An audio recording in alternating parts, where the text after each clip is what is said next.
Yo, what's going on with y'all? It's your boy Neo XO coming back at y'all with Black Clover chapter 305 spoilers. So with that being said, let's get right into them.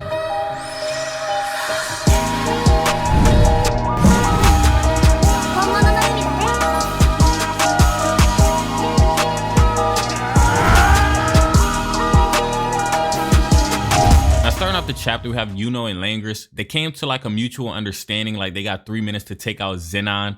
And, you know, according to last chapter, Yuno pretty much just needs these 3 minutes to find like an opening. And Langris is definitely going to help him out with that, as we see in this chapter. Now, we see them after they come to that mutual understanding, like pretty much like we have to take them down in these 3 minutes. They spring into action. So this whole chapter is pretty much Yuno and Langris versus Xenon. Now, Xenon is, on the other hand, not just going to let them take him down. So he's unleashing a barrage of bone attacks. His bones are pretty much encompassing the entire area, taking out anything in its way. So Langris ends up having to be a little creative, you know, because usually we see, what do we see with Langris? We basically see him use his magic to pretty much go like that, and then he like basically erases stuff. So what he does in this chapter right here, he kind of creates like a sphere around him, or a ball, whatever you want to call it. And as the bones are attacking Langris, they're pretty much being erased. So that's a very, very good defensive spell right there. It's basically taking like his offensive magic and turning it to the defensive. Because if the bones are being erased soon as they try to touch Langris cannot get hit by these bones. So that's very effective right there. And the look on Xenon's face, he wasn't really expecting that, because he looked kind of shocked, because he's continuously trying to hit Langris with his bones and it's just not working. Like, this spell is working very, very well, because it's not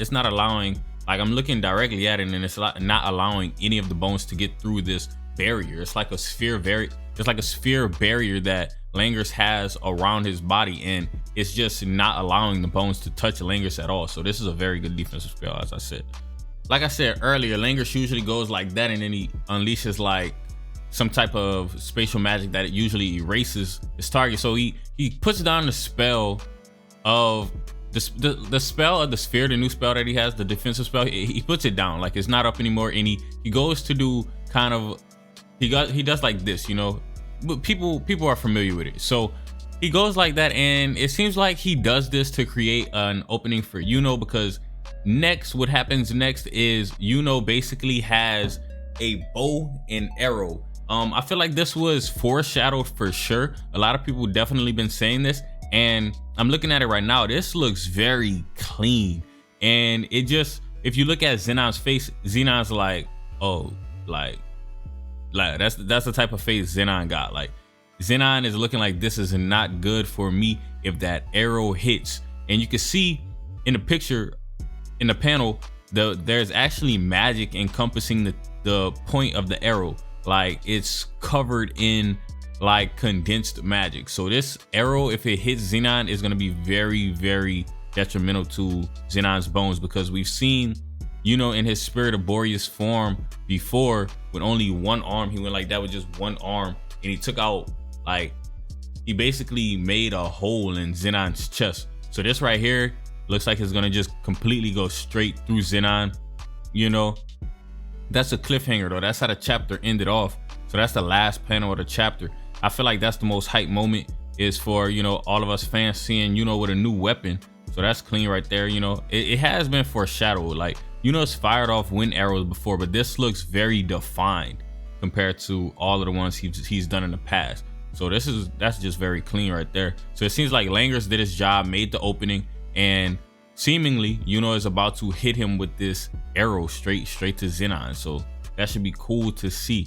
Really, really interesting. Now, you know, I'm gonna have to get into this chapter a little bit more to try to see if there's any, you know, anything that could lead us in a direction of like the future chapters and stuff, because, like, you know, with the Vonica situation, she got, you know, overshadowed by Magicula. So Xenon's devil, still, if he wants to play, he could always come out. But ain't gonna make the video too long. Hopefully you guys enjoyed. If you did, please leave it a thumbs up, comment, and subscribe. Let me know what your thoughts are in the comment section below, and I will catch you guys in the next video.